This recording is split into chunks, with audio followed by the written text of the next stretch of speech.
guys very much. I hope the video was informative and you got some things out of there for you. I also want to let you know that a lot of the orientation quiz questions comes from this particular video. So I hope you had the opportunity to kind of take some notes or at least absorb what the presentation had to offer. Now we'll kind of get into the meat and potatoes of what NMYAFL does. The first thing I want to let you know about is when our season begins. Practice usually begins either the last Monday or the first Monday of August. There is always 3 weeks of practice before the regular season games. There are 8 regular season games that are played, and the last regular season game is usually played on the first Saturday of October. There is always a quarterfinal played on the second Saturday of October, and then you have the semis and the Super Bowl, which culminates at, and if I'm mistaken, it's the last Sunday in October. Give you an idea on a new rule that was adopted by the league. It prohibits teams from having team practices prior to the first day of practice. Teams who attempt to circumvent these rules will find themselves under scrutiny, and the head coach will ultimately be found liable and may be disciplined. If a person approaches your child and attempts to get your child to practice without the head coach or an assistant coach with other children on the same team post what we call consolidation, then that person, and if it is the coach, will be removed. If it is not the coach, there is still a violation under our rules prohibiting team camps paid for with a fee. A lot of questions come about how much time is involved in football and cheer. The first 2 weeks of practice are critical. This is a conditioning period. It's a chance to hone our skills with fundamentals.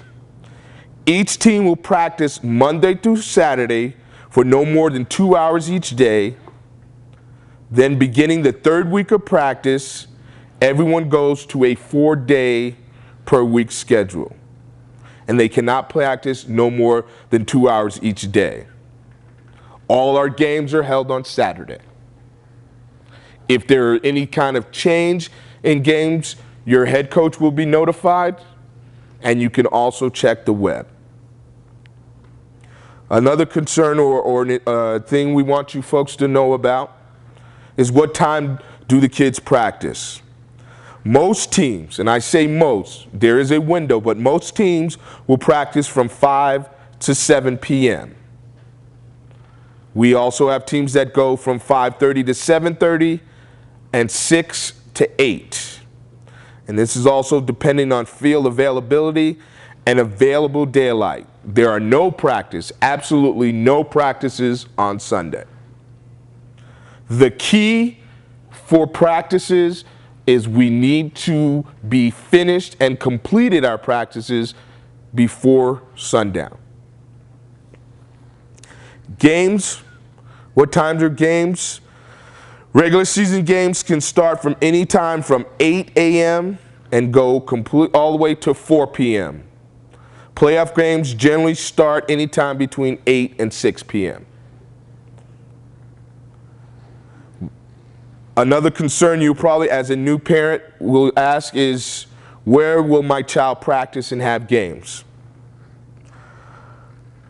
Your player or cheerleader will practice at a park or school located somewhere in the high school district of the team that he's placed on. Most of our regular season games are played at several different venues: Bullhead Park, the Sports Complex in Rio Rancho, New Mexico, Daniel Fernandez in Los Lunas, and various middle schools throughout the city. Maps to these venues will be available near the start of the season. We've got 8 fields at Bullhead, which is where the majority of games are played. All our semifinal and championships games are played the last 2 Sundays of October and are held both at Milne and Wilson Stadium. Once again, I please ask you to refer to our New Mexico YAFL website for any changes in venues and things of that nature. How many games are there in a season generally? There are 8 regular season games. Occasionally, it's necessary to schedule a bye, in which case that means the team will play 7 regular season games. If your son or daughter makes the playoffs and continue to win, your child's team could play as many as 3 more additional games for a total of 11 games for that season. One of the questions that I know that most parents are interested about, and it is how do we select our teams with New Mexico YAFL? Players and cheerleaders are placed on teams according to their registration number, and you would have been told about that at the YAFL office. We base the team placement on high school district where your child resides. Additionally, players are placed on teams according to their age and weight. So if a child is 10 and has a special number assigned to his registration on what we call our freshman division, and he weighs too much for that particular division, he will either be moved up to our upper division, which would be our sophomore team, but he will be in the same district. However, if that sophomore team has a lower registration number than the freshman player who is moving up due to weight, the child will move to the next closest team that will entertain that registration number. Registration for any team is based on a first-come, first-served basis. A team is considered full when there are 23 players registered on a team.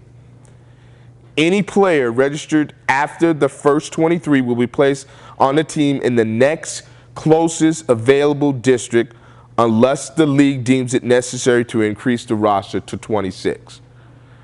And I can tell you with my experience in YAFL, we do have teams that will have 26 players, and along with the league and that particular head coach, it may go as high as 28. Another key element of YAFL that I know you'll consider important and your son or daughter will consider important is how much will your child play? New Mexico YAFL rules require that each child must play a minimum of 6 plays per half of each game. This means your child will play a minimum of 12 plays per game. Now, to be honest with you, attitude and effort goes a long way with most coaches regarding playing time.